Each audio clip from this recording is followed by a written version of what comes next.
नमस्कार बच्चों, आप सभी का हार्दिक स्वागत। आज हम कक्षा 12वीं की हिंदी पाठ्य पुस्तक आरोह भाग 2 के पहले गीत को पढ़ेंगे, जिसका शीर्षक है दिन जल्दी जल्दी ढलता है। और इस गीत के कवि हैं श्री हरिवंश राय बच्चन जी। किसी भी कविता को, किसी भी रचना को समझने से पूर्व उसके रचनाकार के बारे में जानना अति आवश्यक है। तो आइए हरिवंश राय बच्चन जी की जीवन पर हम एक नजर डालते हैं। हालावादी कवि के रूप में प्रतिष्ठित हरिवंश राय बच्चन जी का जन्म 27 नवंबर 1907 ईस्वी में इलाहाबाद में उत्तर प्रदेश में हुआ। पिता का नाम प्रताप नारायण और माता का नाम श्रीमती सरस्वती देवी। बच्चन जी की प्रारंभिक शिक्षा इलाहाबाद में तथा 1929 में बीए इलाहाबाद विश्वविद्यालय से किया। 1954 में बच्चन जी कैम्ब्रिज विश्वविद्यालय से ईट्सबर्ग अपना शोध कार्य पूर्ण करके स्वदेश लौटे। 1 वर्ष तक अध्यापन कार्य करने के पश्चात कुछ समय तक आकाशवाणी प्रयाग में काम किया। इसके बाद भारत सरकार के विदेश मंत्रालय में विशेष अधिकारी बना दिए गए। 1955 से 65 तक इसी पद पर कार्य करते रहे। 1966 में बच्चन जी को तत्कालीन राष्ट्रपति की ओर से राज्यसभा का सदस्य चुना गया। 64 रूसी कविताएं पर सोवियत भूमि नेहरू पुरस्कार मिला। 1969 में 2 चट्टाने पर साहित्य अकादमी पुरस्कार मिला। 1976 में उन्हें राष्ट्रपति द्वारा पद्म भूषण से अलंकृत किया गया। 1992 में उन्हें सरस्वती पुरस्कार से सम्मानित किया गया। हरिवंश राय बच्चन जी के जीवन का आधार रहा है मिट्टी का तन, मस्ती का मन, क्षण भर जीवन मेरा परिचय। छायावाद की लाक्षणिक वक्रता के बजाय सीधी सादी जीवंत भाषा और संवेदनसिक्त गेय शैली का प्रयोग हरिवंश राय बच्चन जी की रचनाओं की प्रमुख विशेषता रही है। हालावाद काव्य धारा के प्रवर्तक सामान्य बोलचाल की जो भाषा है उसे काव्य भाषा बनाने का श्रेय भी हरिवंश राय बच्चन जी को जाता है। हरिवंश राय बच्चन जी की प्रमुख रचनाएं हैं मधुशाला, मधुबाला, मधुकलश, निशा निमंत्रण, एकांत संगीत, ये इनके काव्य संग्रह हैं। तथा गद्य में इन्होंने आत्मकथा लिखी जो 4 खंड में उपलब्ध है।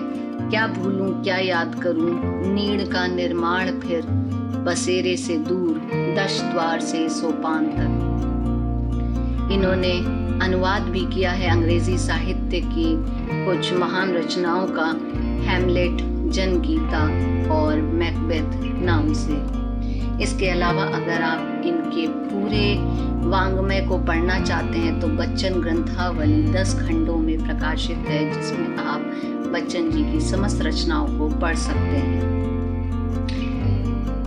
आइए हम इनकी कविता दिन जल्दी जल्दी ढलता है को पढ़ें। दिन जल्दी जल्दी ढलता है हरिवंश राय बच्चन जी की का काव्य संग्रह निशा निमंत्रण से लिया हुआ एक गीत है। निशा निमंत्रण में जितने भी गीत संकलित हैं उन गीतों की एक विशेषता है कि यह 13 पदीय गीत है।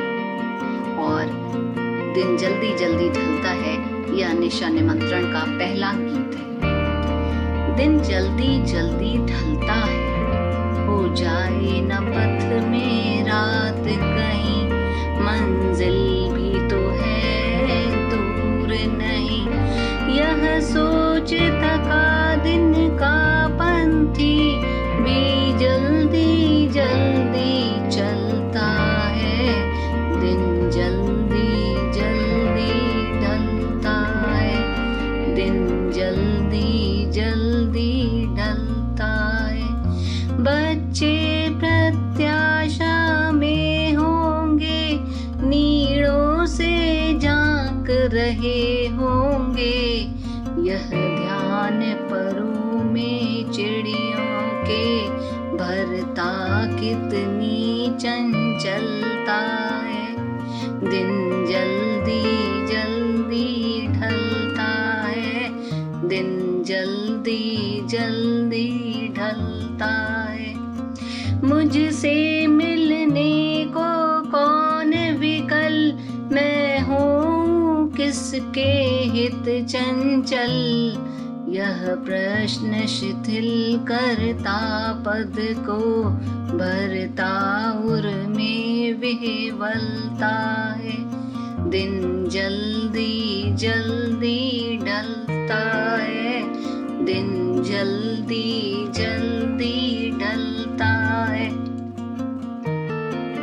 इस कविता का, इस गीत का मूल भाव है, किसी प्रिय आलंबन या विषय से भावी साक्षात्कार का आश्वासन ही हमारे प्रयास के पगों की गति में चंचल तेजी भर सकता है। अन्यथा हम शिथिलता या फिर जड़ता को प्राप्त होने के अभिशिप्त हो जाते हैं। अर्थात अगर हमारे जीवन में लक्ष्य है तो लक्ष्य प्राप्त करने के लिए कुछ कर गुजरने का जज्बा पैदा हो जाता है।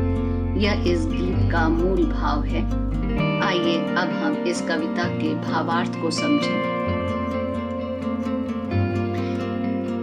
दिन जल्दी जल्दी ढलता है, हो जाए न पथ में रात कहीं, मंजिल भी तो है दूर नहीं, यह सोच थका दिन का पंथी भी जल्दी जल्दी चलता है, दिन जल्दी जल्दी ढलता है। कवि ने प्रत्यक्ष रूप से तो यात्रा करने वाले व्यक्ति का चित्रण किया है, परंतु यह प्रतीकात्मक रूप से जीवन रूपी यात्रा का चित्रण भी। जीवन रूपी दिन बड़ी तेजी से ढलता है। मनुष्य के मन में चिंता है कि कहीं रास्ते में ही रात न हो जाए, अर्थात जीवन का अंत उसी समय न हो जाए जबकि अभी मंजिल तक पहुंचना बाकी। इसी कारण से वह अपनी गति बढ़ा देता है ताकि अंधकार होने से पहले ही वह अपने लक्ष्य तक पहुंच जाए। और जैसे ही यह आशावादी सोच उसके मस्तिष्क में आती है, उसका उत्साह और भी बढ़ जाता है। तो इस तरह से कवि ने इस काव्यांश में आशावादी स्वर दिया है। अब आइए देखें इस काव्यांश का काव्य सौंदर्य। कवि ने जीवन की क्षणभंगुरता व प्रेम की व्यग्रता को व्यक्त किया है। जल्दी जल्दी में पुनरुक्ति प्रकाश अलंकार है। भाषा सरल, सहज और भावानुकूल है, जिसमें खड़ी बोली का प्रयोग है और आशावादी स्वर है। अगला काव्यांश है, बच्चे प्रत्याशा में होंगे, नीड़ों से झांक रहे होंगे, यह ध्यान परों में चिड़ियों के, भरता कितनी चंचलता है, दिन जल्दी जल्दी ढलता है। कवि ने अपने संदेश को समझाने के लिए एक उदाहरण दिया है। कवि पक्षियों के माध्यम से जीवन की अनिश्चितता का चित्रण कर रहा है। मादा पक्षी को संध्या होते ही यह चिंता होने लगती है कि उसके चूजे उसके लौटने की राह देख रहे होंगे। वे व्याकुल होकर घोंसलों से अपनी गर्दन निकालकर माँ की प्रतीक्षा कर रहे होंगे। तब पक्षियों के पंखों में और भी गति आ जाती है। वे विलंब किए बिना ही अपने चूजों तक पहुंचने के लिए अपनी गति बढ़ा देती। तो इस काव्यांश में कवि ने चिड़ियों के उदाहरण के माध्यम से यह संदेश दिया है कि अगर जीवन में कोई लक्ष्य है, जीवन में कोई हमारा प्रिय आलंबन है, तो हमारे प्रयासों में शीघ्रता आ जाता है। उक्त काव्यांश में कवि कह रहा है कि वात्सल्य भाव की व्यग्रता सभी प्राणियों में पाई जाती है। पक्षियों के बच्चों द्वारा घोंसले से झांका जाना ये गति एवं दृश्य बिंब उपस्थित करता है।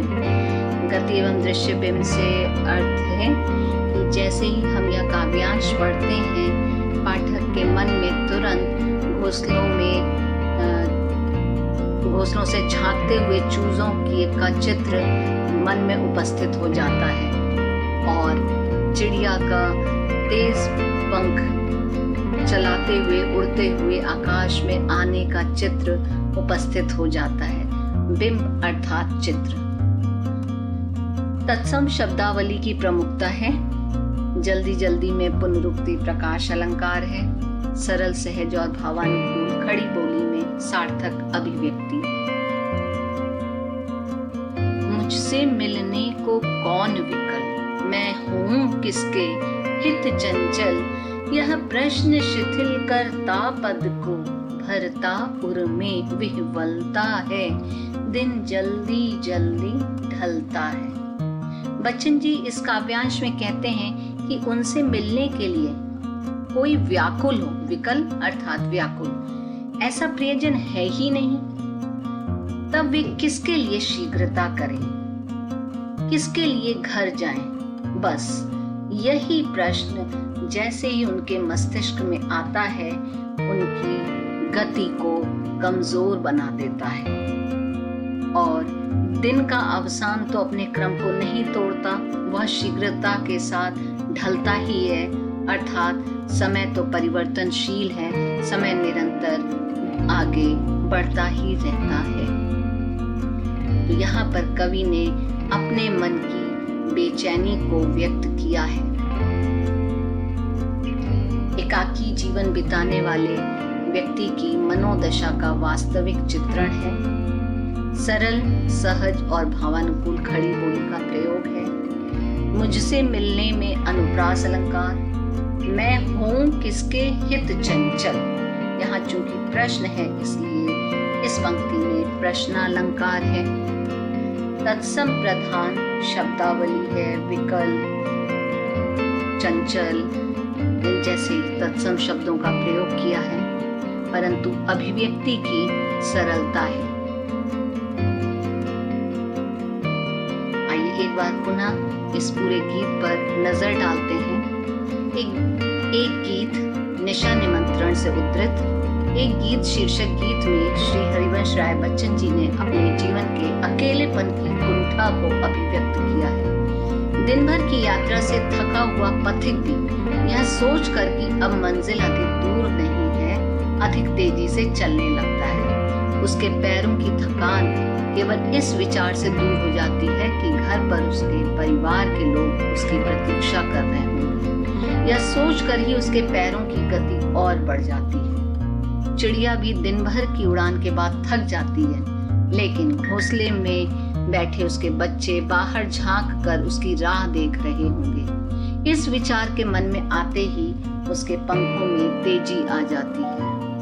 लेकिन कवि का जीवन तो एकाकी है। उसकी पत्नी के मृत्यु के पश्चात उसकी प्रतीक्षा करने वाला कोई भी नहीं है। अब कौन घर पर बैठकर उसके लिए व्याकुल होगा। इसी निराशा के कारण कवि का मन कुंठा से भर जाता है और उसकी गति शिथिल पड़ जाती है। कवि ने इस कविता द्वारा अपने जीवन के अकेलेपन की पीड़ा को वाणी दी है। आशा है कि आपको यह कविता समझ में आई होगी, इसका भावार्थ एवं काव्य सौंदर्य स्पष्ट हुआ होगा। धन्यवाद।